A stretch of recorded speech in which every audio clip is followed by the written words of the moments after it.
How to delete individual messages on an iPhone. Hello there, iPhone users. Today, we're going to address a common question. Is it possible to delete individual messages on an iPhone without deleting the entire conversation? The good news is, yes, you can do that. Let's walk through the process step by step. Why would you want to delete individual messages? Sometimes, our message threads can become quite long and cluttered, especially with media files that take up unnecessary storage space. At other times, you may want to remove sensitive or private messages for security reasons. This is why the ability to delete individual messages while preserving the rest of the conversation can be handy. Locating the message you want to delete. The first step is to locate the specific message you wish to delete. Here's how you do it. 1. Open the Messages app on your iPhone. 2. Select the conversation that contains the message you want to delete.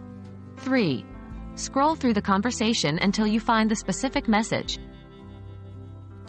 Deleting the message. Once you've found the message, here are the steps to delete it. 1. Press and hold on the message you want to delete. A menu will pop up. 2. From the menu, select More.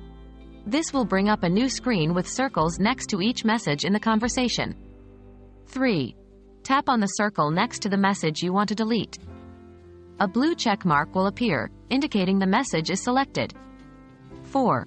Press the trash can icon in the bottom left corner of the screen. 5. A pop-up will ask you to confirm that you want to delete the message. Click on Delete Message to confirm. Please note, once you delete a message, it cannot be retrieved. So be certain before you proceed with this action. There you have it. That's how you can delete individual messages on your iPhone without deleting the entire conversation. We hope this guide has been helpful and clear. Remember to exercise caution when deleting messages as the action is permanent. Happy texting!